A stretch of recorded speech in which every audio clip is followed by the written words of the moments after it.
Complex order, I have argued there.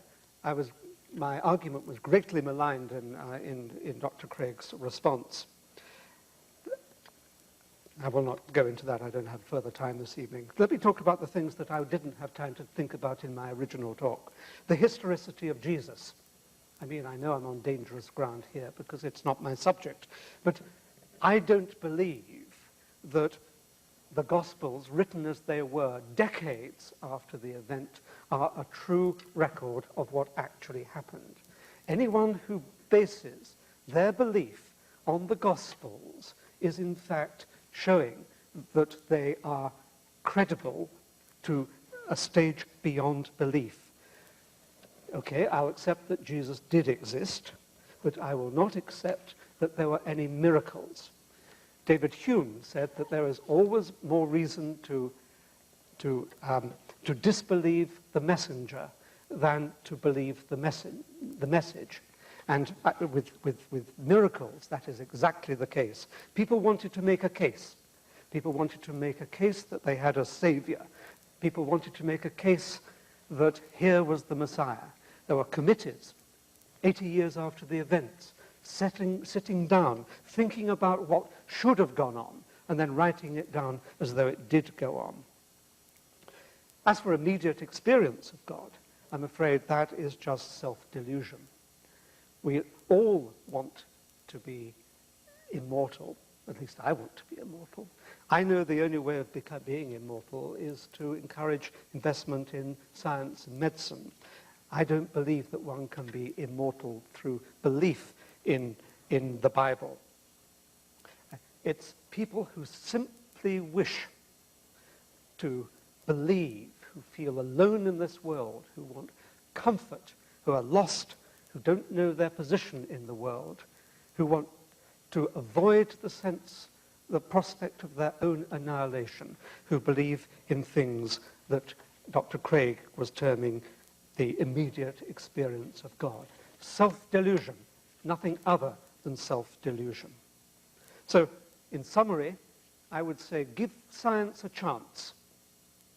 Give science this simple understanding of the world, this simple explanation of all there is, can come from science. If science fails to deliver, this side of the grave, then by all means turn to religion. Thank you.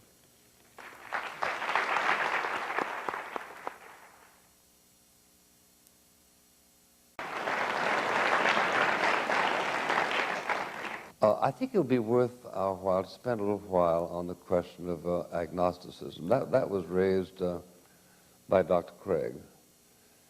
The question was rather graphically put when he said the logician does not require that the existence of something depend on any proffered reasons as to why it ought to exist. That is to say, if something can exist, even when all of the known etymological reasons why it is asserted to exist are proved invalid. So let's begin by asking Dr. Atkins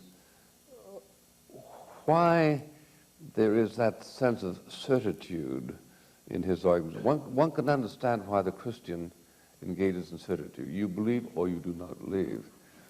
But if you believe that God does not figure in the creation of the universe, why must you assert that when it seems to be so much more persuasive to say there is no reason to believe in God? I, under the circumstances, decline to clutch in with a believer. However, I acknowledge that the question is simply not closed whether one such exists. So tell me, Dr. Atkins, why do you need to affirm atheism rather than to admit the possibility of agnosticism? Well, you have to give intellect its opportunity. So you have to see whether science, in all its glory, can account for whatever religion has been trying to account for and has so manifestly failed.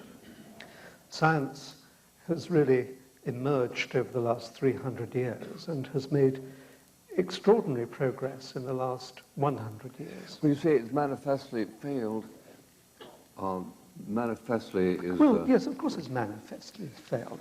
It says that there is an incomprehensible creator who made the world for reasons that we will never fathom, did it in a way that we will never know. That is nothing like an explanation. An explanation should be something that we, humans, with our extraordinarily powerful minds, can comprehend. To say that you will never comprehend this explanation annihilates the fact that it is an explanation. No, because as I understand, well, I'll let Dr. Craig speak for himself, the fact that the fact that we will never know does not mean that that which is not known can't in fact exist. Exactly. Say that better. It just leaves you with agnosticism. That's no proof that there is no such being. Okay, but I think you can prove that there is no God. I mean, it's not a Okay, well, what are your arguments for it's not a mathematical proof. I would not. You cannot possibly give a mathematical proof. Well, give of the any kind of existence argument. Okay, here's an any kind of argument. Everything that religion claims a God can do can be accounted for by science. So that's, if you like, the one branch of the argument. So that there is no need, there's no necessity for a God, because science can account for everything. On the other side of the argument is the reasons why people do believe in God. One can understand why people believe in God.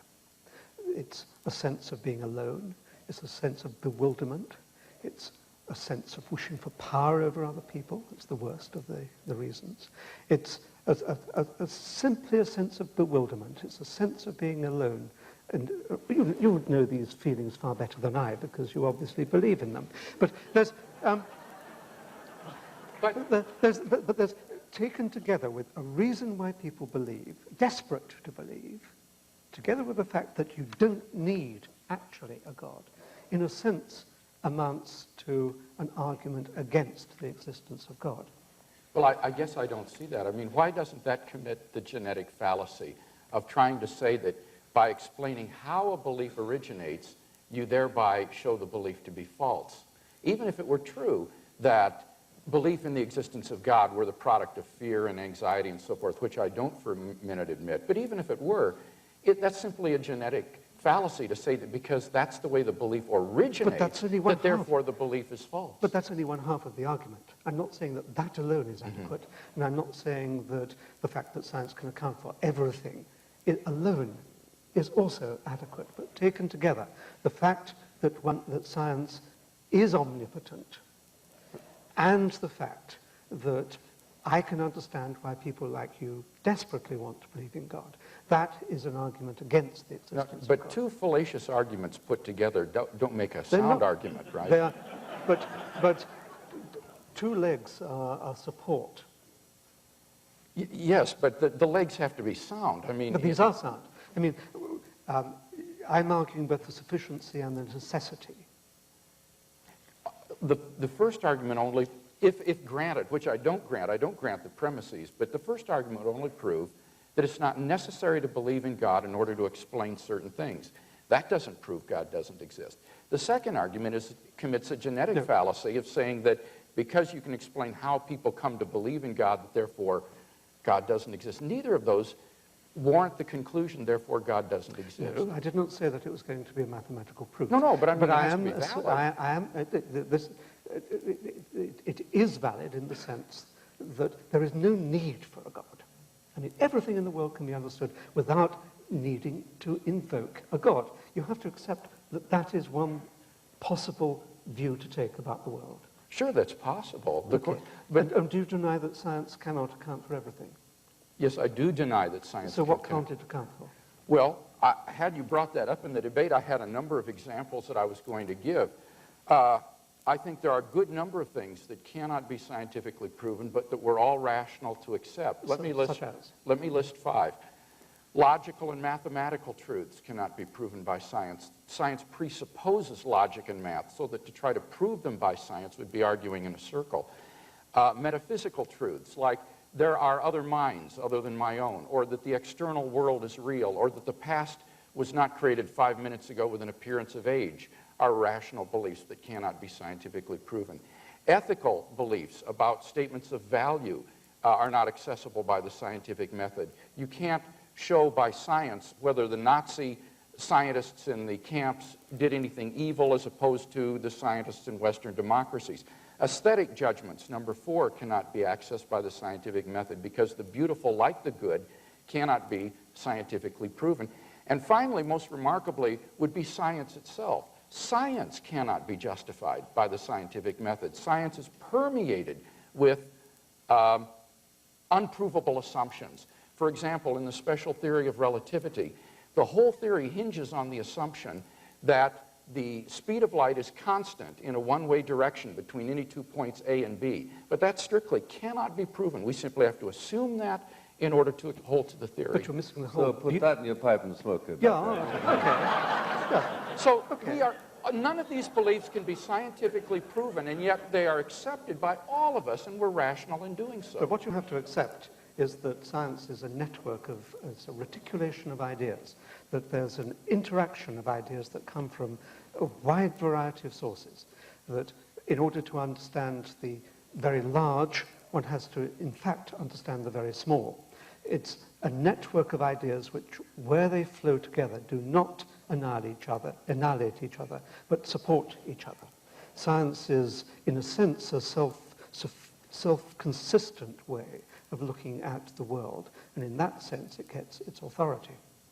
I'd also disagree with, let me think of the points you made, with the possibility that it can elucidate aesthetics.